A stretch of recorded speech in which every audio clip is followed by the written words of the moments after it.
నామమునకు కోట్లాది కోట్ల స్తుతులు స్తోత్రములు కలుగును గాక. కురుచి అందరికి వందనాలండి. అందరికీ కూడా ప్రభువు యేసుక్రీస్తు నామములో మీ అందరికీ మరి శుభవందనాలు తెలియజేసుకుంటున్నాము. జూన్ నెలంతా కూడా మనం కాపాడి ఆఖరి ఆదివారంలోకి మనం ప్రవేశపెట్టి ఈ విధంగా దేవుని స్తుతించే కృపను దేవుడు మనకు అనుగ్రహించాడు. అందరూ బట్టి దేవునికి వందనాలు. హల్లెలూయా హల్లెలూయా. మరి మొదటిగా దేవునికి వందనాలు. అలాగే మన చక్రవర్తి మాస్టర్ గారికి టీసీ గారికి మరి ఒకసారి మా వందనాలు తెలియజేసుకుంటున్నాము. సంఘ పెద్దలకి పురుషులందరికీ వందనాలు, స్త్రీలైతే వారికి వందనాలు, ఎవరి బిడ్డలకి చిన్న బిడ్డలకి మా దీవెనలు మా శిష్యులు తెలియజేసుకుంటూ మరి ప్రేమైన మన 18వ తారీఖున మరి చక్రవర్తి మాస్టర్ గారి యొక్క కుమార్తె వర్మీష మరి వారి వివాహంలో మరి మీరందరూ కూడా చక్కని సహకారం అందించారు. బాగా అసలు అయితే వాస్తవం చెప్పాలంటే మాస్టర్ మనం ఇచ్చింది బహు తక్కువే, కానీ మాస్టర్ గారు మనకు చేసింది చాలా ఎక్కువ. మాస్టర్ గారు మనం చేసింది ఎక్కువ, మనం ఇచ్చింది బహు తక్కువ అయినప్పటికీ కూడా మరి వీరి ప్రేమను చక్కగా మరి వెల్లడిపరిచారు. అందరూ కూడా తమ తమ వంతు పరిచయం చేసి మరి వివాహంలో అందరి ప్రార్థన సేవకులు, సంఘము, విశ్వాసులు అందరి ప్రార్థన ఫలితముగా మరి వారి కుమార్తె చక్రవర్తి మాస్టర్ యొక్క శుభకార్యము ఘనంగా జరగడానికి దేవుడి కృప చూపించాడు. అందరూ బట్టి దేవునికి వందనాలు. నా తరపున కూడా ఎవరైతే పరిచయం చేశారో మరి మాస్టర్ గారికి అంటే నా తరపున మీకు కూడా వందనాలు తెలియజేస్తాను. ఎందుకంటే చాలా పరిచయం చేశారు, చాలా చాలా చాలా పరిచయం చేశారు. అందరూ బట్టి ఎందుకంటే ఎవరికైనా ఆ టైంలో మాస్టర్ గారు మేమున్నా మాకు కూడా చేస్తారు, ఆ విషయంలో డౌట్ లేదనుకోండి. అట్లాగా మరి మాస్టర్ మమ్మల్ని తరపుదించారు. అక్కడ ఆ విధంగా మీరందరూ కూడా ప్రయాసపడ్డారు. ఒక విలువైన వస్తువు కూడా మరి ఇచ్చారు. అందరూ బట్టి దేవునికి వందనాలు. అది వాస్తవం మన స్తోమత నుంచి అంటే ప్రస్తుతం అయితే మన స్తోమతే చాలా అయినప్పటికీ కూడా నేను అనుకుంటున్నా ఏదో వస్తువు ఇస్తారనుకున్నాను, కానీ అంత వస్తువు ఇస్తారనుకోలేదు. మంచిగా మీరందరూ కూడా ఒకరికొక సపోర్ట్ సహకారం తీసుకుని ఒకరు కాకుండా అందరూ ఒకే ఆలోచనతోనూ అందరూ ఒకే ఉద్దేశాలతో మంచి నిర్ణయం తీసుకున్నారు. అందుకు మిమ్మల్ని నేను అభినందిస్తున్నాను. మనందరి ప్రార్థన వల్ల వారి నూతనమైన వారి దాంపత్య జీవితమును వాస్తవంగా వివాహంకి మేము రాలేకపోయాము. ఎందుకంటే ఆలోచన వల్ల వేరే వివాహం మాకు ఉండడం ద్వారా మలేషియాలో వివాహం వెళ్ళవలసి వచ్చి ఉన్నారు. శాఖ సంక్రాంతి కుమారుడి ఆశ్రయత మాకు తెలియజేస్తారు రమ్మని, కానీ అక్కడ వివాహం ఉండడం ద్వారా మరి మేమైతే రాలేకపోయి ఉన్నాము. వస్తామని ప్రయత్నం చేస్తాం, కానీ కుదరలేకపోయింది. ఏదేమైనా కానీ మాస్టర్ తర్వాత కదా అనుకున్నాం, కానీ బిజీ అందరూ కూడా బిజీలో ఉన్నారు. నేను కూడా పాప బిజీలో ఉంది, అందుకని అంటే పాప దగ్గరికి వెళ్ళి రావడము మేము కూడా కొంచెం బిజీలో ఉండి తర్వాత కాల్ చేస్తాం, కానీ ఏదో జస్ట్ మన ఆదివారం కాల్ చేస్తాం, కానీ మాట్లాడుకోవడానికి మాకు అవకాశం లేదు. దేవుని కృపను పెట్టి మళ్ళీ సరే మాట్లాడుకోవడానికి దేవుడు మాకు అవకాశం కల్పిస్తారు. మరి దినము వాస్తవంగా చెప్పాలంటే నేను మా బామ్మకి వాళ్ళ అత్తగారు చనిపోయారండి. రాత్రి కాలంలో మా బామ్మది వాళ్ళ అత్తగారు చనిపోయి కుస్తున్నోళ్ళు వెళ్ళలేదు. ఉదయం 11 గంటలకి కార్యక్రమం అన్నారు. ఉదయం 11 గంటలు, కానీ మళ్ళా సాయంత్రం 3 గంటలకు అన్నారు. అందుకని మీ దగ్గర రావాల్సి వచ్చింది. లేకపోతే మన అసిస్టెంట్తో చదువుకున్నాడు కదండి, చదువుకున్న వసరాజు ఉన్నాడు, ఆయన ఒప్పించేవాడిని. సరే ఏదేమైనా కానీ నేనే రావడానికి దేవుడు అవకాశం కల్పించాడు. అందుని బట్టి దేవునికి కోట్లాది కోట్ల వందనాలు తెలియజేసుకుంటున్నాము. హల్లెలూయా హల్లెలూయా. ఈ దినము చిన్న మాటలు, కొన్ని మాటలు ఎందుకంటే మళ్ళీ నేను అట్టలేదు కనుకనే ఎక్కువ సమయం కాదు. ఒక అరగంట లోపల నేను 2 గంటలకల్లా బాధ్యత ముగించేస్తాను. ఒకవేళ ఎవరు బలాత్మక ఒక సిద్ధపడి వచ్చిన ఉన్నారా? రాలేదు కదా? లేకపోతే వాళ్ళు ఉంటే చూద్దాం. కాదు అయినా ఒకవేళ సిద్ధపడి వస్తే బలాత్మకం కాదు, ఒకవేళ సిద్ధపడి వస్తే అని అంటున్నాను నేను. అంతే, లేదు సిద్ధపడాలా తెలిసి వచ్చేసి, ఎందుకంటే బలాత్మకం కాదు అన్న ఉద్దేశంతో. సరే వాక్యం గ్రంథం మనం వాక్యం ధ్యానం చేసుకుందాము. పరిశుద్ధ బైబిల్ గ్రంథము నుండి యోహాను రాసిన మొదటి పత్రిక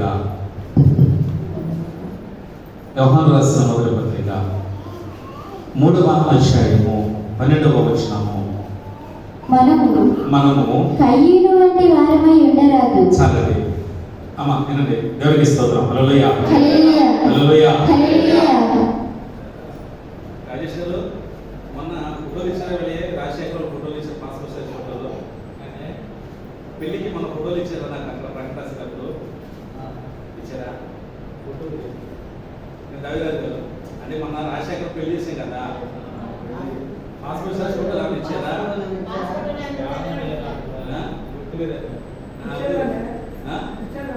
ఇచ్చారు కదా అడుగుతాడు కనిపించట్లేదు కదా మీరు వల్ల అలాగే సంతోషించి వచ్చేసేసాను ఆ ఫోటోలు ఇస్తే తీసుకొచ్చి మ్యారేజ్ సర్టిఫికేట్ ఇచ్చేస్తాను మర్చిపోయి ఎక్కడ పోయినా ఎదిగిన ఇల్లంతా ఎదిగినా దొరకలా సంతకాలు చేసుకొచ్చేసాను ఆ ఫోటోలు ఇస్తే అది ఇచ్చేసి మన ఇద్దరికి రాజశేఖర్కి గంగోత్రికి ఎక్కడ ఉందిగా చెల్లి ఫోటోలు మన పోయినామా ఎక్కడ ఉన్నాయి మరి కొంచెం ఇచ్చేది ఆ రోజు నాకు ఇచ్చేది నాకు ఆ పాస్పోర్ట్ సైజ్ ఫోటోలు మూడు మళ్ళా ఇస్తే నాకు అప్పగిస్తే మ్యారేజ్ సర్టిఫికేట్ తీసుకొచ్చేస్తాను మీకు అమ్మ నాకు అప్పగించండి ఏదో టైంలో అప్పగించండి లేకపోతే నేను తీసుకొచ్చేసాడు ఈ రోజు బ్యాకే నేను తీసుకురాలేకపోయాను సరే దేవునికి స్తోత్రం హల్లెలూయా ఇక్కడ భక్తులైనటువంటి యోహాను తన పత్రికలో ఒక మాట తెలియజేస్తున్నారు ఎవరిలో కొట్టకూడదు అమ్మా ఏనండి ఎవరిలో కొట్టకూడదు కయ్యను ఎవరండి కయ్యను వంటి వారమై ఉండరాదు అని అంటున్నాడు ఏంటండి బైబిల్లో అంటే ఎన్నో రకాలు అంటే ఇక్కడ ఒక వ్యక్తిని మనకి తెలియజేస్తున్నాడు కయ్యను వారమై ఉండరాదు అన్నాడు ఇంకో మాట నేను అడుగుతాను ఒక ప్రశ్న అంటే మనకి మామూలేనండి మొట్టమొదటిగా దేవుడు తయారు చేసిన ఎవరిని ఆదాముని అంతేనా చెప్పండి మరి ఆదాము పక్కన ఉంది అవ్వను తయారు చేశారు పిల్లలు చెప్పింది ఇప్పుడు చెప్తున్నారండి అని వచ్చాము సరే ఆదాము అవ్వను తయారు చేస్తున్న దేవుడు మొట్టమొదటి నరుడు భూమి మీద ఒక స్త్రీ గర్భమున పుట్టినటువంటి నరుడు చెప్పండి అయ్యోనే ఆలోచిస్తున్నానండి దేవునికి స్తోత్రం హల్లెలూయా అంటే మొట్టమొదటిగా చూడండి ఆదామును తయారు చేశాడు ఆదాముని అవ్వను తయారు చేశాడు వారిద్దరి వల్ల ఒక స్త్రీ పురుషుడికి పుట్టినటువంటి మొట్టమొదటి సంతానం ఏమండి ఆ మొట్టమొదటి సంతానం వల్లే సంతానాన్ని నడుపును వారిలాగా మీరు ఏంటండి భూమి మీద మొట్టమొదటి సంతానము జ్యేష్ఠుడు అమ్మా భూమి మీద మొట్టమొదటిమైనటువంటి వాడు ఎవరండి కయ్యూనే జ్యేష్ఠుడు ఈ కయ్యూను వల్ల ఉండకూడదు ఏంటండి అసలుకి ఏంటండి ఇది అర్థం కావట్లేదు మరి రెండో కూడా అనుకోవచ్చు అంటే జ్యేష్ఠ కుమారుడైనటువంటి కయ్యూను వల్ల మాత్రమే మనము ఉండరాదు అని అంటున్నాడు ఏంటి కయ్యూలో ఉన్నటువంటి గుణ లక్షణాలు ఏంటి ఉండకూడదు లక్షణాలు ఏమున్నాయి అమ్మా ఏంటన్నారా కయ్యూలో ఉన్నటువంటి ఉండకూడదు లక్షణాలు ఏమున్నాయి ఒకవేళ ఈ మనలో ఉన్నాయి అందుకని వాళ్ళలాగా మీరు ఉండకూడదు అని అంటున్నాడు ఎవరిలాగా కయ్యూలాగా మీరు ఉండకూడదు కనుక కయ్యూలో ఉన్నటువంటి 4 లక్షణాలు తలకు ముగించేసి చెప్పేస్తాను నేను మొదటిగా వారి దృష్టికి సంబంధి మొదటిగా ఆది కాండము 4వ అధ్యాయము 5వ వచనం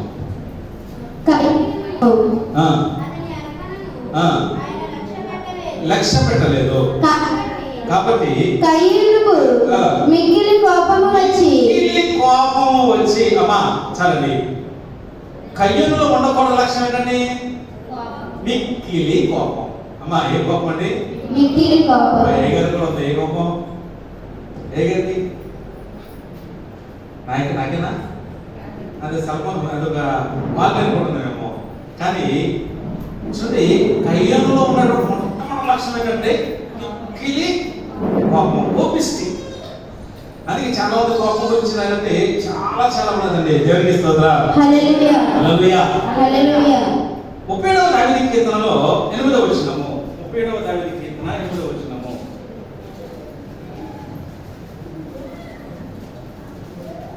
కోపము మానము అగ్రహము విడిచిపెట్టుము వ్యసనపడకుము అది కీడుకే కారణము కోపము దేనికి కారణం అండి కీడుకి కారణం అమ్మా విన్నారా అందుకని చాలా మంది అంటారు నాకు కానీ కోపం వచ్చిందా అంటే వస్తే ఎవరు కష్టం చెప్పండి నాకు కానీ కోపం వచ్చిందనుకో రాదు కోపం రాదు వస్తే జరగదు అంటారు కొంతమంది నాకు కానీ కోపం వచ్చిందంటేనా ఈ మనం మొత్తం నాకు ఆయన పక్కన ఆయన ముసలి ఉన్నాడండి ఆయన మాత్రం కోపం మాత్రం రాదు, ఎప్పుడు రాదండి. నాకు కానీ కోపం వచ్చిందా అని సంగతి ఎక్కడ అంటది, కానీ ఆయనకి ఎప్పుడు ఒక కోపం దాకా చూస్తున్నాడు, కానీ ఎప్పుడు ఆయన కోపం వచ్చేది కాదు. ఈరోజు గమనించండి మీరు. కానీ ఇక అన్నాడండి, కోపపడకము, కోపము మానము, ఆగ్రహమును విడిచిపెట్టుము, అది కీడికే కారణము. దేవునికి స్తోత్రం. హల్లెలూయా. పత్రిక మొదటి అధ్యాయం 20వ వచనం చూస్తే త్వరగా చూద్దాం. యాకోబు పత్రిక మొదటి అధ్యాయము 20వ వచనము. ఎందుకనగా నరుడి కోపము దేవుని నీతిని నెరవేర్చదు. అమ్మా ఏదండి అమ్మా, విన్నారా? స్తోత్రం. హల్లెలూయా. హల్లెలూయా. హల్లెలూయా. ఎవరి కోపము? నరుని కోపము ఏం నెరవేర్చదండి? దేవుని నీతిని నెరవేర్చదు. అందుకని కోపపడు కానీ పాపము చేయకుడి. అమ్మా మీరు బయటకు కూడా తప్పడుకున్నారు, అక్కడ పెట్టేసి చూద్దాం సరే. రీసౌండ్ వచ్చేస్తుంది. స్తోత్రం. హల్లెలూయా. హల్లెలూయా. కొంచెం దూరం పెట్టి చదివితే రాజు రీసౌండ్ దగ్గర పెట్టి నాకు దగ్గర పెట్టుకుంటే అట్లా ఉంటుంది. నేను దగ్గర పెట్టుకుంటాను కన్నా నాకు తగ్గిస్తారు. దూరం పెట్టి చదివితే కొంచెం క్లారిటీగా వినిపిస్తుంది. నేను కూడా అండి, దూరంగా పెట్టుకుంటేనే చక్కగా క్లారిటీ వినిపిస్తుంది మాట. ఎవరికి స్తోత్రం. హల్లెలూయా. అందుకని కోపపడు కానీ పాపము చేయకూడదండి. ఈరోజు సరే హల్లెలూయా. హల్లెలూయా. పాపం వల్ల ఏం చేస్తుంది ఈ రోజు? చాలా మంది నరహత్యలు చేస్తున్నారు. కోపం వస్తే ఏం చేస్తున్నారో వారికి తెలియదు. ఈ రోజు చూసాం కదా, మనం చూసాం. మన సంఘ పెద్ద మంటలు, మన సంఘ పెద్ద కొల్లపట్టాలి గారు పశువులు ఏం చేసుకొని అమ్మలతో కోసారు. ఆ కోపం ఉంటే ఎవరు పశువులు చూపించుకోవాలి? ఏ దేవుడు పశువులు ఏం చేస్తారండి పాపము? ఏమండి పశువులు కోసేస్తే అసలు ఎంత బాధ అనేది, ఎంత నమ్మకం అనిపించుంటాయండి. 2 సూడి అంటండి, 2 సూడి ఒకటి దగ్గర 3 లక్షల పైన గ్యాదరండి అవి. కోపం ఉంటే మనుషుల మీద చూపించుకోవాలి, కానీ పశువుల మీద చూపించుకోవడం ఏంటండి? ఎవరిని రోజున్నాడు? నిన్న కాకరెడ్డి పల్లెలు అంటాడు ఒక ఆయన, భార్య మీద కోపంతో పిల్లలు కోసేసారంటే. చూసారా? ఏంటండి ఎవరి మీద కోపం? అత్త మీద కోపం. ఎవరి మీద చూపిస్తున్నారు? పిల్లల మీద, వాళ్ళ మీద, ఎవరి మీద చూపిస్తారండి. కనుక కయ్యనేటువంటి వాడు అంటే మిక్కిలి కోపిష్టి, కోపం కలిగినటువంటి వాడు. కనుక ఈ కోపం కలిగినటువంటి వాడు దేవుని నీతిని నెరవేర్చలేదు. అందుకే మోషే గురించి మిక్కిలి సాత్వికుడు ఎవరంటే నా ఇల్లంతలో మిక్కిలి సాత్వికుడు ఎవరు? మోషే. దేవునికి స్తోత్రం. మనం కోపపడకూడదండి. కోపం వల్ల వచ్చిన ఎన్నో అనార్థాలు ఉన్నాయి మనకి. చూద్దాము. యాకోబుకు 12 మంది కుమారులు. జ్యేష్ఠ కుమారుడు రూబేను. జ్యేష్ఠ కుమారుడు ఎవరండి? రూబేను. తర్వాత 2వ కుమారుడు లేవి, షిమియోను, లేవి, యోధా 4వ కుమారుడు. చూడండి, జ్యేష్ఠత్వ హక్కు ఎవరికి ఇచ్చాడు? యోధాకి ఇచ్చాడు. కారణం ఏంటో తెలుసా? రూబేను చేయకూడని పని చేశాడు. అనగా తన తండ్రి మంచాన్ని ఎక్కాడు. అనగా తన పాపం చేశాడు. తన తల్లితో అంటే పిల్ల తల్లితో ఏదో పాపం చేశాడు. చేయడం వల్ల జ్యేష్ఠత్వాన్ని కోల్పోయాడు. లేవి, షిమియోను ఉన్నారు కదా, వాళ్ళు చేస్తూ కావచ్చు కదంటే వారు ఏం చేస్తుంటే మోయాబీలో ఒకరిని అంటే దీనా ఏం చేస్తుంటే ఊరెట్టంతో చూస్తామని వెళ్ళిందండి. ఎవరో దీనా ఊరెట్టంతో చూస్తామని వెళ్తే అక్కడ ఒక ఆయన చూసి ఒక ఎవరస్తును చూసి ఈమెతో పాపం వచ్చేస్తే ఆమె కన్యత్వం కోల్పోయిందండి. ఇంకా ఆ రాజు వచ్చి యాకోబుతో బియ్యం అందుకున్నాడండి. బియ్యం అందుకున్నప్పుడు, అయ్యా మరి మా కుమారుడు ఏదో తప్పు చేశాడు, మరి మీ కుమార్తె మేము కొడవగా తీసుకోవాలనుకుంటున్నాము, మరి తప్పైతే జరిగింది, మరి మీ కుమార్తె మాకు ఇవ్వమనగానే యాకోబు అన్నాడు, మీకు మాకు గుర్తు కుదరదు, మీరు అన్ని జనులు మేము దేవుని ఎరిగినటువంటి వారు, మేము సున్నతి ఎరిగినటువంటి వారు, మీకు సున్నతి లేదంటే ఆయన తెలుసా మేము కూడా సున్నతి తీసుకుంటామన్నారండి. మేము కూడా సున్నతి పొందుకుంటామన్నప్పుడు సరే వాళ్ళు సున్నతి పొందుకుని పాపం ఉన్నటువంటి టైంలో పిల్లల ఈ లేవి షిమియోను వెళ్ళి వాళ్ళందరూ చంపేసేసారండి. ఎవరిని? సున్నతి పొందిన వాళ్ళందరూ కూడా కోపము చేత ఏం చేశారు? వాళ్ళని చంపివేశారు. అందుకే చూడండి, యాకోబు దీవించినప్పుడు వీళ్ళిద్దరిని ఏ విధంగా దీవిస్తున్నాడు అని మనం చూసినట్లయితే చూద్దాం. ఏ విధంగా దీవిస్తున్నాడు అంటే ఆదికాండము 49వ అధ్యాయము. ఆదికాండము 49వ అధ్యాయము వారి కోపం ఎటువంటిదంటే చూద్దాము 5వ వచనము. షియోనులేని అనేవారు సహోదరులు ఆ. వారి ఖడ్గములు ఆ. బలత్కారపు ఆయుధములు. ఆ, నా ప్రాణమా ఆ. వారి ఆలోచనలు చేరవద్దు. చేరవద్దు. నా ఘనమా ఆ.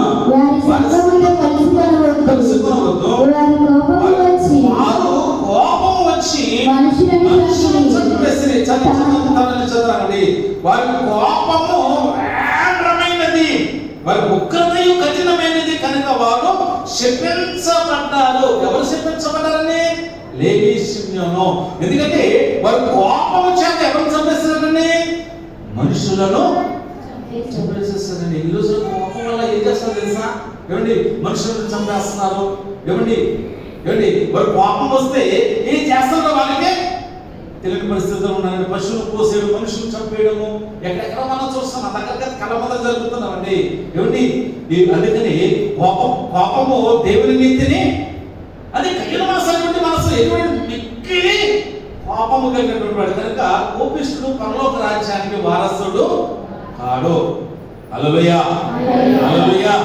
అందుకే మనం ఏమనుకున్నది, ఆ పరలోక రాజ్యం వచ్చారంటే కయ్యూరు వారమై ఉండరాదు. అందులో కయ్యూరులో ఉన్నటువంటి ఏంటంటే కోపిష్టి, కోపము కలిగినటువంటి వాడు అని వాక్యం ద్వారా. అందుకని ఈ లేవి, షిమ్యోను భయంకరమైన కోపము కలిగిన వారు కనుకని, అందుకని ఇక్కడ కోపం వల్ల వారి మనుషులను చంపివేస్తారు. అందుకని ఎవరంటే వాళ్ళ ఆలోచనలో చేరవద్దు, వాళ్ళ సంఘంలో కలుసుకోవద్దు అని కోపపడవద్దు. ఏమన్నా సహవాసం చేస్తారా?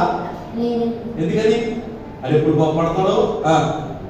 అంతేనా? ఎప్పుడు కోపడతాడు, ఎప్పుడు అట్లా ఉంటాడు ఎవరికి తెలియదు. అందుకని వారి సహవాసంలో కలవద్దు, వారి గుంపులో ఉండొద్దు అని తెలియజేస్తుంది. ఎందుకంటే ఈ కోపపడిన వారు శపించబడిన వారు అని లేవి, షిమ్యోను శాపగ్రస్తులు అయ్యారు. కారణం ఏంటో తెలుసా?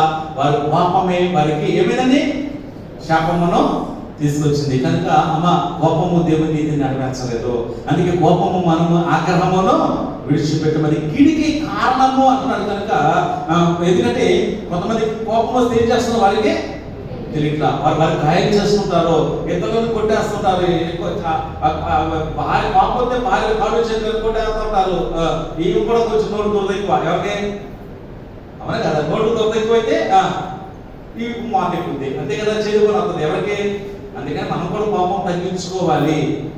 కనుక కోపపడదు. కోపము దేవుని నీతిని నెరవేర్చలేదు కనుక కోపము మనం ఆగ్రహాన్ని విడిచిపెట్టమన్నాడు. దేవునికి స్తోత్రం. హల్లెలూయా. నాకు కానీ కోపం వచ్చింది అనుకోండి, అసలు ఏం చేద్దాం నాకే తెలియదు. కొంత సమయం వాస్తవండి, ఇక కొంత సమయం కోపడిన తర్వాత ఇక నేను అట్లా ఇట్లా కోపం కదా, భయంకరంగా వచ్చి నా ఫేస్లో కనిపించేస్తాను కోపం అంతా కూడా. వైగారు సీరియస్ కూడా కొంతమంది తెలిసిపోతాయి. అందుకని వైగారు మీరు ఎప్పుడు నవ్వుతుంటేనే బాగుంటుంది అన్నాక నేను నవ్వుతూనే ఉంటాను. ఈ కోపం వస్తే మాత్రం నేను చెప్పలేను అనుకోండి. సరే, కోపం వస్తే నేను కోపడుతుంటే అమ్మగారు సైలెంట్గా ఉంటారు, ఏం మాట్లాడతాం, స్పిన్ ఆఫ్ సైలెంట్. కోపం వచ్చి ఆ మనసులో అన్నీ అనేసేస్తా. అంటే కుదిరే మాట్లాడినా పట్టణం ఏం చేయనండి. కోపంతో ఆవేశంతో ఏదో కూడా అనేస్తుంటానండి. దేవునికి స్తోత్రం. హల్లెలూయా. కోపం 2 నిమిషాలు 3 నిమిషాలు ఈ కోపం అంతా అయిపోయి నా మనసులో అంతా కెక్కిసేసిన తర్వాత ఇప్పుడు ఏం చేస్తాను? సైలెంట్గా ఉంటా. అప్పుడు తగులుకుంటారు ఎవరో. నేను 2 నిమిషాలు అన్నానేమో 10 నిమిషాలు వాయిపోతున్నాను. 2 నిమిషాలు మాట్లాడుతున్నాను కేకలేత. 10 నిమిషాలు ఇష్టం వచ్చినట్టు మా పుట్టు పూర్వతలన్నీ ఎందుకు వచ్చేస్తుంది. ఎందుకని? అప్పుడు ఇక ఏదో దున్నపోతు మీద నిమిషాలు అన్నట్టు ఎన్నన్నా కానీ ఏముండదు. ఎప్పుడు కోపడం ఎందుకు? 5 నిమిషాలు అన్నా, 1 నిమిషం అన్నందుకు 10 నిమిషాలు అనిపించుకోవాల్సి వస్తున్నాను నేను. ఆ టైంలో కొంచెం ఉండలేను అనేసేస్తా. ఇక అప్పుడు ఆమెన్నంత వరకు నేను సైలెంట్. ఇక ఆమె వైలెంట్, నేను సైలెంట్. నేను వైలెంట్ అయితే ఆమె సైలెంట్. లేకపోతే ఇద్దరు కూడా వైలెంట్ అయితే ఇల్లు అయిపోయినట్టే, పంప పుల్లేరినట్టే. ఇక అంతేనే కదా? అందుకే పిల్లల ఒకవేళ పురుషుడు కోపంగా ఏదైనా మాట్లాడారు అనుకోండి, ఆ స్త్రీ ఏం చేయాలి? కాసేపు మౌనం వహించాలి. ఇక ఆయన కోపం తగ్గిందనుకోండి, రెచ్చుకోండి, అందరూ రెచ్చిపోతే తోడుకోండి, నీళ్ళే వర్షం చూడలే. ఇక ఎన్ని అన్నా కానీ ఉండదు. స్తోత్రం, హల్లెలూయా. అంతేగాని ఆయన కోపడ్డాడని నువ్వు కూడా కోపడ్డావు అనుకోండి, కుటుంబం అయిపోతే పిల్లలు ఏమైపోతారండి, ఒకరు కోపం ఏమైపోతారండి. అందుకని అట్లా ఉండొద్దు. ఒకవేళ మనము వాళ్ళని కోపిస్తేనే కానీ మనం గుణంతో, ఎందుకంటే నాభాలు మోటోడు కానీ అభిగాలి ఏం చేస్తాన్ని తన తన పేరుబడి స్వభావం కలిగిన వాడిని సాత్వికమైన స్వభావంతో దావీదు దగ్గరకు వచ్చి దావీదు కోపం సలాచింది. ఎవరో అబిగయలు, సరే నా అబిగయలు. అదే యెజబెల్ ఏం చేస్తుంది, కోపర చేతగలడు అదా ఇదా అని ఆహాబ్ ఏం చేస్తుంది, రచ్చగొట్టేసి నాన్న రకాలుగా చేస్తుంది. కానీ అట్లా కాదండి. ఒకవేళ పురుషుడు కోపడ్డాడు అనుకోండి, ఇంకో మాట అనండి, కోపపడడం పురుష లక్షణం ఉంటారా చెప్పండి అండి. కోపపడడం పురుష లక్షణం ఉంటారా? లక్షణమే, కోపడవచ్చు, తప్పేం లేదు. కానీ మనం ఏం చేయాలి, కొంచెం చదువుకుండి తర్వాత మీరు ఏమన్నా కానీ ఎన్ని పుట్టు పర్వతాలు ఎందుకు వచ్చినా ఏం మాట్లాడరు. కనుక మిమ్మల్ని ఎందుకంటే ఒక కోపడతారంటే ఒక సెకండ్ ఉండండి, ఒక సెకండ్ ఇంకా తర్వాత మనం ఏంటన్నా అనుకున్న ప్రాబ్లం ఉంటుంది. అది ఇద్దరు కూడా కోపపడ్డారు అనుకోండి, ఇంట్లో కూడా గొడవ పడ్డారు అనుకోండి, ఎట్లా ఉంటుంది పరిస్థితి, ఎట్లా ఉంటుంది? దారుణం, అల్లరైపోతే భార్య భర్తల మధ్య సమాధానం లేక గొడవలతో విడిపోయే వారు చాలా మంది ఉన్నారు. ఈ రోజు కుటుంబాలు వ్యవస్థ విడిపోతున్న కారణం తెలుసా? కోపం వల్లే. దేవునికి స్తోత్రం. అందుకే కయ్యోలు వారు అంటున్నాయి ఉండరాదు, ఎందుకంటే ఆయన మిక్కిలి కోపం కలిగినటువంటి వాడు. రెండవదిగా ఆదికాండము 4వ అధ్యాయము 2వ వచనము. సరే, ఆదికాండం 4వ అధ్యాయము 9వ వచనము. యెహోవా నీ తమ్ముడైన హేబేలు ఎక్కడున్నాడని కయీనును అడగగా అతడు నేను ఎరుగను, నా తమ్మునికి చాలండి అమ్మా. కయ్యూరు ఉన్నటువంటి ఉండడానికి లక్షణం అన్నటువంటి కోపము. త్వరగా ముగించేస్తాను నేను. హల్లెలూయా. రెండవ లక్షణము దేవుణ్ణి ఎదిరించిన వాడు. ఎవరిని? ఇప్పుడు ఆయన చేసింది కోపంలో ఏ పని చేశాడు? హేబేలుని చంపేసేశాడు. అమ్మ అన్నారా? కోపంలో ఏం చేశారండి? హేబేలుని చంపేసేశారు. ఇప్పుడు చంపేసినప్పుడు ఆ రక్తం మొరపెడుతుంది. ఎక్కడ? దేవుడికి భూమి మీద ఉంటే రక్తం మొరపెడుతుందండి. ఎవరికి? దేవుడికి మొరపెడుతుంది. ఆ మొర దేవుడి నుంచి ఈ కయ్యలు దగ్గరకు వచ్చి దేవుడు అడుగుతాడు, కయ్యోను నీ తమ్ముడైన హేబేలు ఎక్కడ? దేవుడికి తెలియదు ఎక్కడున్నాడో. ఏం చెప్తాడని అడుగుతుంటే ఈనాడు నా తమ్ముడికి నేను ఎవరు నాకు తెలియదు, నేను ఎరగను అని అంటున్నాడు. అంటే చూడండి, దేవుని ఎదిరించిన వాడుగా ఉన్నాడు. అమ్మా, దేవుని ఎదిరిస్తే నీవు నేను ఎంతటి వాళ్ళండి? అమ్మా, దేవుని ఎదిరించగలమా? కొంతమంది ఎదిరిస్తారండి దేవుని సేవకులను ఎదిరించేవారు చాలా మంది ఉన్నారండి. వాళ్ళ పరిస్థితి ఏమైపోయిందో తెలుసా? ఎంతమంది ఉన్నారు బైబిల్లో చరిత్రలో మనం చూస్తాం. చాలా మంది దేవుణ్ణి ఎదిరించేటువంటి వారు పడిపోయినటువంటి ఎంతమంది. లూసిఫర్ దూత, ప్రధానమైన దూత. ఎవరండి? లూసిఫర్ దూతలు ప్రధానమైన దూత. ఈ తన రెక్కలతో ఏం చేస్తుంది? వాయిద్యములు వాయించి ఈ రెక్కలు వాయిస్తుంటే చక్కగా మధురమైన సంగీతం వచ్చిందండి. మధురమైన సంగీతం వస్తుంటే ఆయనతో దూతల సమూహం అంట, నీవు రెక్కలు వాయిస్తుంటే దేవుడే మర్చిపోతాడు కనుక నీవే దేవుడు అని దేవుని ఎదిరించింది. దేవుని సింహాసనం ఎదిరించింది. ఎవరు? లూసిఫర్. ఎవడేం చేశాడు? వచ్చేకాశానికి వచ్చేకాశంలో అత్యున్నతంగా తిరుగుతున్నాడు. ఎవరో? లూసిఫర్. పడిపోయిన దూతల సమూహం వచ్చేకాశంలో తిరుగుతున్నాడు. దేవుని ఉన్నతమైన సభాపర్వతంలో ఉండవలసినటువంటి లూసిఫర్ ఎక్కడుంది? కారణం ఏంటండి? దేవుని ఎదిరించి. అలాగే ఇశ్రాయేలుకి మొట్టమొదటి రాజు సౌలు రాజు. ఈ సౌలు రాజు కూడా దేవుని ఎదిరించాడు. ఎదిరించండి ఆ అధికారాన్ని తీసివేసి పొరుగుబడిన దావీదుకు ఎదిరించాడు ఆ సింహాసనాన్ని. అందుకనండి ఒకరు ఆజ్ఞలు నేను సంతోషిస్తానా అంటే బలు అర్పించడం నాకు సంతోషమా అని ఎక్కడంటే ఆజ్ఞలు గైకుడు కంటే ఆయన మాట వినడము శ్రేష్టం అన్నాడు. హల్లెలూయా.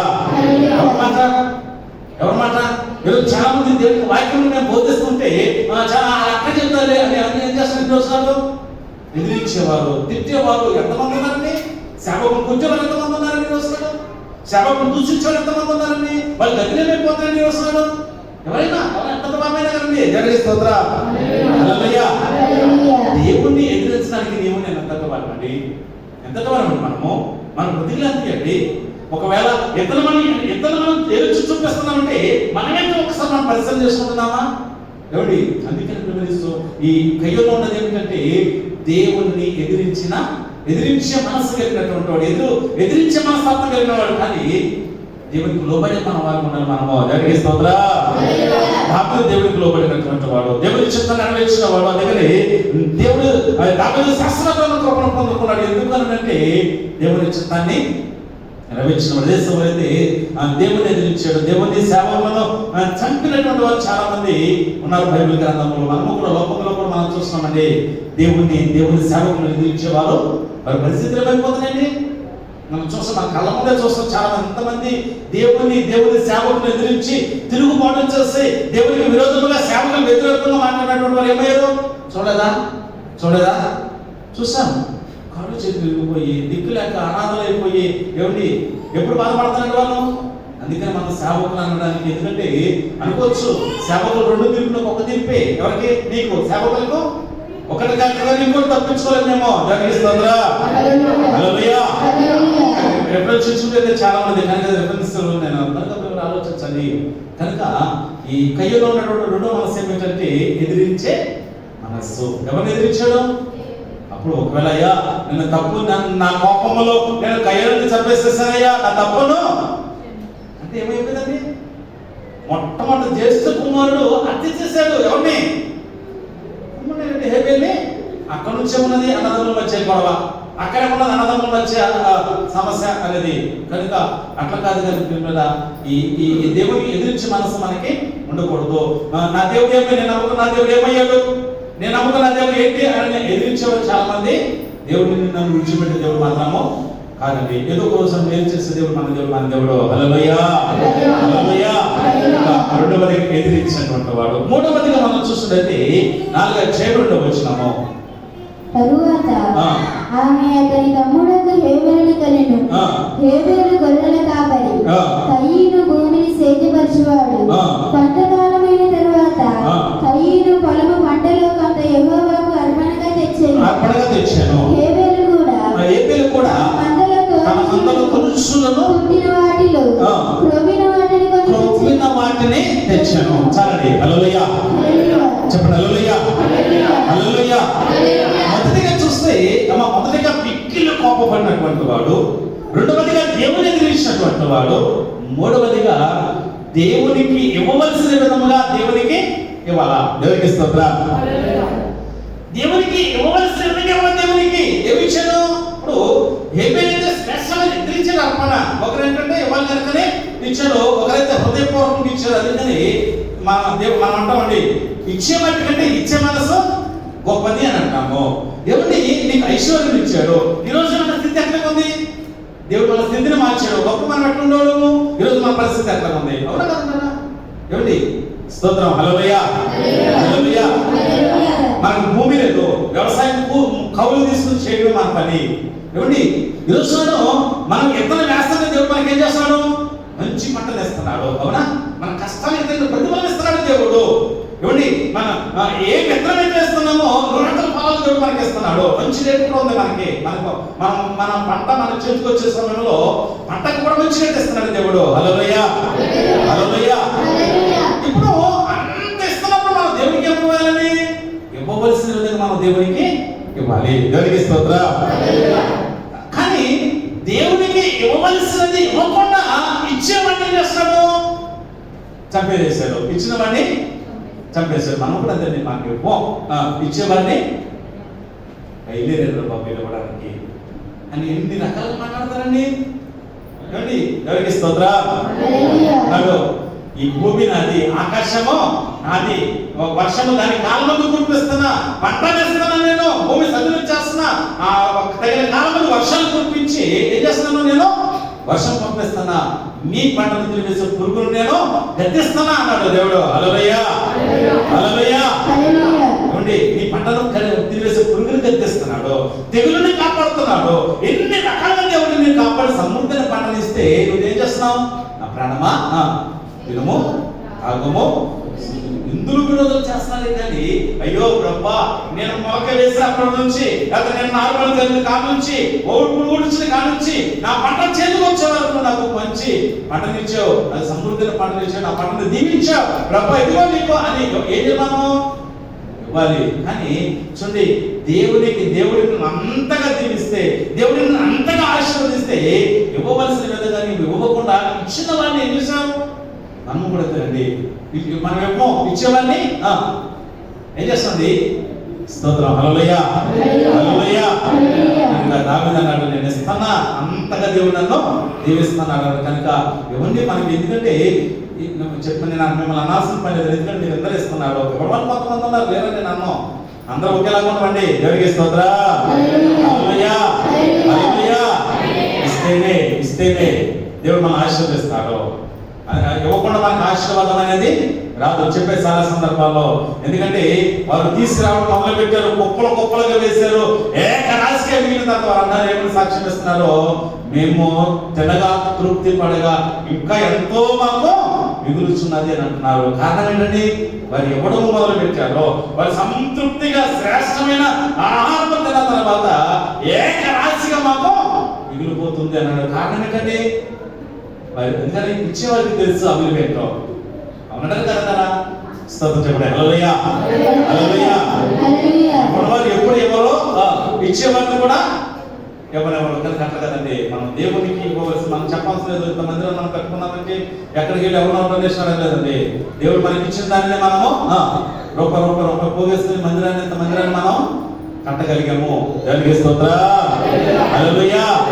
కనుక మనం ఇస్తేనే దేవుడు మన పంటను దీవిస్తాడు, మన కష్టార్జిత దీవిస్తాడు, మన గర్భఫలాన్ని దీవిస్తాడు, సమస్తమును దీవించేవాడు ఆయనే. మీకు చాలా సందర్భంలో తెలియజేస్తున్నాను. మీకు ఒక సేవకునికి ఏమీ లేదు అయినా అంటే ఒక పేద కుటుంబము ఏమీ లేదు, దేవుడి సేవకునికి ఎవరు మొదలు పెట్టాడు. చాలా మంది ఏమీ లేకుండా అర్థిస్తాను పెట్టడం అని అన్నారు. కానీ దేవుని కృప చేత అటువంటి వాడు తన కుమారుని ఒక ఉన్నతమైన చదువు చదివించి ఈరోజు కుమారుడు ఒక ఉన్నతమైన పొజిషన్ నుండి నెలకి 1,00,000 శాలరీ తీసుకుంటున్నాడండి. దేవునికి స్తోత్రం, హల్లెలూయా. ఎక్కడికి ఇదంతా కూడా అంటే వారి తల్లిదండ్రులు సేవకులను ప్రేమించి మందిరానికి సేవకులకి ఇవ్వడం మొదలుపెట్టినప్పటి నుంచి వారికి ఏది తక్కువ లేకుండా కుమారుడి విషయంలో ఒక ఉన్నతమైన స్థితిని దేవుడు ఇచ్చాడు. కనుక వదిలిపెట్టడానికి దేవుడు మనల్ని అనుకుంటున్నారేమో, ఇచ్చేస్తున్నాము ఏంటి నా పరిస్థితి అనుకున్నాం. కానీ దేవుడు ఎవరిని వదిలిపెట్టేవాడు మాత్రమే కాదు. హల్లెలూయా, హల్లెలూయా. కనుక ఈ కయ్యను ఇవ్వవలసిన విధంగా ఇవ్వలేదు కనుకనే అటువంటి మనసు మనలో ఉండకూడదు అన్నాడు. ఇక ఆఖరిగా చెప్పి నేను ముగించేస్తాను. 4వ అధ్యాయము 8వ వచనము. కయ్యూను తన తమ్ముడైన హేబెలుతో మాట్లాడెను. వారు పొలంలో ఉన్నప్పుడు కయ్యూను తన తమ్ముడైన హేబెలు మీద పడి అతన్ని చంపెను. చాలండి, హల్లెలూయా చెప్పండి, హల్లెలూయా, హల్లెలూయా. ఇప్పుడు 4వది, మొట్టమొదటిగా మిక్కిలి కోపము కలిగిన వాడు, 2వదిగా దేవుని ఎదిరించిన వాడు, 3వది ఇవ్వవలసిన విధముగా ఇవ్వలేదు. ఇక 4వదిగా నరహంతకుడు. అమ్మా ఎవరండి? నరహంతకుడు. అంటే నరహంతకుడు అంటే కత్తులు పొడిచి చంపేట నరహంతకులా? చెప్పండి. స్తోత్రం, హల్లెలూయా, హల్లెలూయా. సామెతల గ్రంథంలో ఒక మాట ఇవ్వబడినది. 28వ అధ్యాయము, సామెతల గ్రంథము 28వ అధ్యాయంలో 18వ అధ్యాయము 21వ వచనము. 18వ అధ్యాయము 21వ వచనము. జీవం మరణము నాలుక వశము, దాని యందు ప్రీతిపడువారు దాని ఫలము తిందురు. సరే, జీవం మరణము ఎవరి వశం అంటండి? అమ్మా ఏనండి, జీవం మరణం ఎవరి వశము? నాలిక. అంటే చెప్పడమ్మా, నాలిక, నరలేని నాలిక ఏం మాట్లాడది?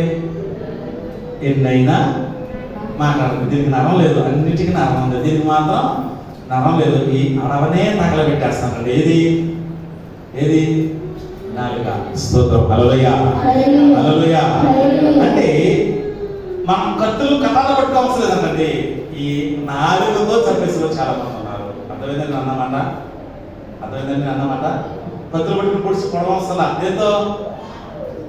నాలుగుతో. అంటే అనే మాటలో కొంతమంది అనే మాట్లాడతారండి, పుచ్చుకుని కత్తుతో పుచ్చేసే మాట మాట్లాడతారండి. అవునా? అందుకని మిమ్మల్ని ఆనాడు అర్థమైంది లేదు, ఆనాడు కయ్యోను కత్తుతో హేబెలు చంపేశాడేమో, కానీ ఈరోజు అది సూటు కొట్టి మాటలతో, కత్తులాంటి బాణాలాంటి మాటలతో మనుషులు చంపేసేసే వాళ్ళు చాలా మంది ఉన్నారు. అటువంటి మనసు మనలో ఉందా?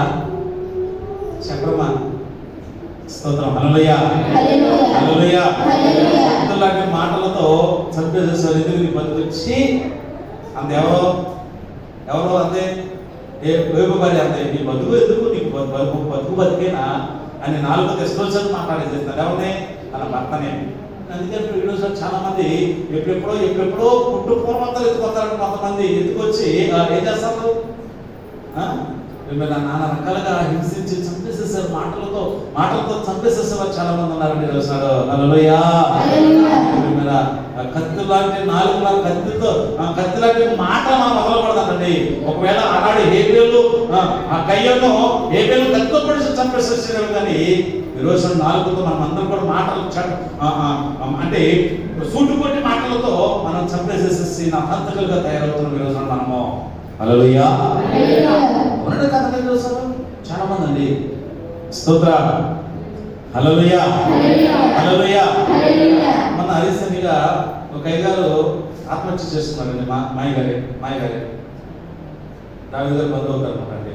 ఆనంద్ గారు బాబారు నరసపురం బావగారు భార్య తమ్ముడు కామరకోట. మంచి యవనస్తుడు. ఆయన ఇప్పుడు మొన్నటి వరకు సాయిపాడులో చేసేప్పుడు కంటర్నల్ వర్గంలో చేస్తానండి. సాయిపాడులో చేసేప్పుడు కంటర్నల్ వర్గంలో చేస్తాను. మొన్న పోయిన ఆరాధనకి వెళ్ళాడు.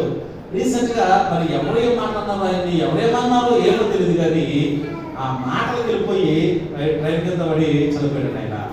ఒంగోలు మన రీసెంట్గా మన మంగళవారం సోమవారం కార్యక్రమం జరిగింది. మంగళవారం కార్యక్రమం జరిగింది. ఆయన చనిపోయింది, శనివారం చనిపోయాడు. మిస్సింగ్ కేసు అని పెట్టారు. ఎక్కడెక్కడో తిరిగితే అక్కడికి ఒంగోలు దగ్గర రైల్వే ట్రాక్ మీద చనిపోయాడని తెలిసిందని సమాచారము.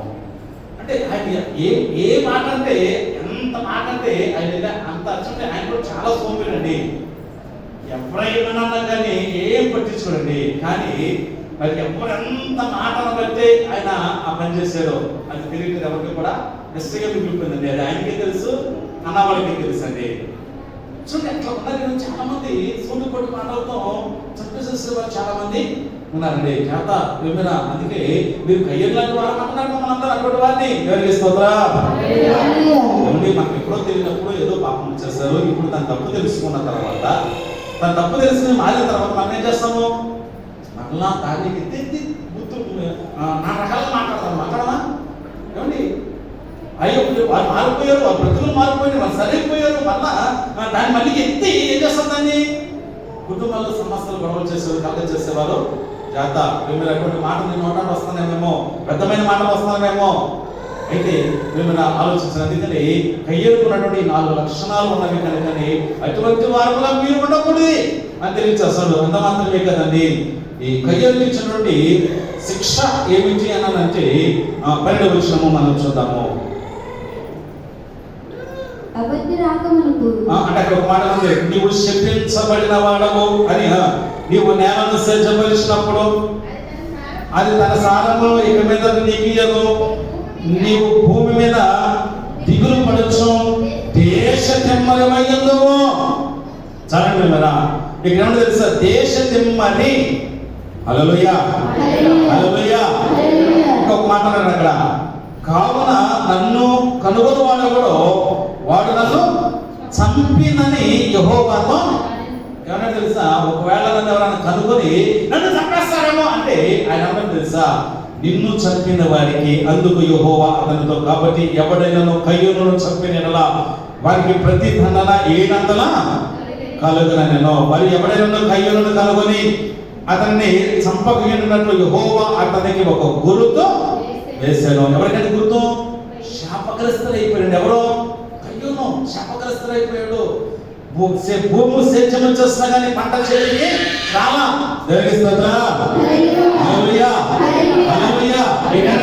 ఒకవేళ ఎవరైనా కనుగొని కయ్యూను చంపాలని చూస్తే ఎవరైనా తెలుసా? ఒకవేళ నిన్ను ఎవరైనా చంపితే ఏమంటే 700 దండన. ఎవరికి? చంపిన వారికి 700 దండన అని ఏం చేశాడు? ఒక గుర్తు నొసటలో గుర్తేశాడు. ఏంటంటే ఈ కయ్యూను ఎవరు కూడా చంపొద్దు అని. కనుక ఏమిటి అంత కఠినమైన శిక్ష వేసి దేశ దెమ్మని అంటే అడుగునేవాడు అంటారు, పని పాటలు అక్కడ పెంచలాగా రోడ్లాట తిరిగితే చూసేవా వాడు ఎన్ని సంవత్సరాలు దేశ దెమ్మగా బ్రతికాడో ఆలోచించండి కదా. కారణం ఏంటో తెలుసా? ఇది కారణం తెలుసా? ఈ 4 తప్పిదాలు తనలో ఉన్నవి. ఈరోజు మనము కూడా ఒకవేళ ఈ మనలో ఉన్నవేమో ఒకసారి అందుకే అన్నాడు, కయ్యూను లాంటి వారు మీరు ఉండకూడదు అని అన్నాడు. హల్లెలూయా. ఏం కలిగినంటే యేసు క్రీస్తునకు కలిగిన మనసును మీరు కలిగి ఉండాలి. ఏ మనసు అంటండి? యేసు క్రీస్తు నేను మిక్కిలి సాత్వికుడను అన్నాడు. హల్లెలూయా, హల్లెలూయా. ఎంతమంది నా దగ్గర ఎదురు చేయలేదు, దేవుడికి ఇవ్వాల్సిన దేవుడికి ఇచ్చాడు, సూటుకోటు మాట తనలేదు, కానీ అందరి మీద కనికరము పడేటువంటి వాడికి ఉన్నాడు మన దేవుడు. అందుకని అటువంటి మనసు మీలో ఉండాలి అని దేవుడు మనకు తెలియజేస్తుంది. కనుక ఒకవేళ మనలో ఉన్నాయా, కయ్యూనులాగా దేశం అయిపోతాము. మన పంట మనకి చేతికి రాదు. ఎంత స్వేచ్ఛపరిచారు, అయ్యో ఎంత పంట పండించినా కానీ నాకు పంట రావడం కారణం ఏంటో తెలుసా? దేవుడు ఆలోచించిన మన జీవిత విధానం. కనుక ఒకవేళ కయ్యూరు వంటి వారమై మనం ఉన్నామేమో, ఇప్పుడే మన మనసు మార్చుకుందాము, మన జీవితాన్ని మార్చుకుందాము, మన ఆలోచన సరళి మార్చుకుని ఎక్కడైనానో దేవుడికి ఇష్టమైన విధంగా మనం జీవించి, ఎందుకంటే అమ్మా ఏ ఒక్కటున్నా మనలో ఏ ఒక్క తప్పున్నా అనుకోవచ్చు మనము, నేను దేవుడికి ఇస్తున్నాను కదా రావలేదులే అని అనుకుంటున్నామేమో, కానీ మిగతా 3 లోపల మనలో ఉన్నామేమో. ఏమండి? కనుక అవన్నీ మనం సరి చేసుకుంటేనే దేవుడు మనకి దీవెనలు ఇస్తారు. కనుక అటువంటి దీవెనలు మనం పొందుకోవాలంటే కయ్యూను లాంటి వారిని మనం ఉండకుండా యేసు క్రీస్తునకు కలిగిన మనసును మనం కలిగి ఉన్నామా, దేవుడు కృపను పొందుకుంటాం, దేవుడు దేవుడు పొందుకుంటాం. వాటి కృపనట్టు బాధ్యతను దేవుడు నీకు నాకు మనకి అందరికీ కలిగి చేయడు కాక, దేవుడు నా మాట మన నిర్వీర్యంలో చేయడు కాక. ప్రార్థన చేసుకున్నాము.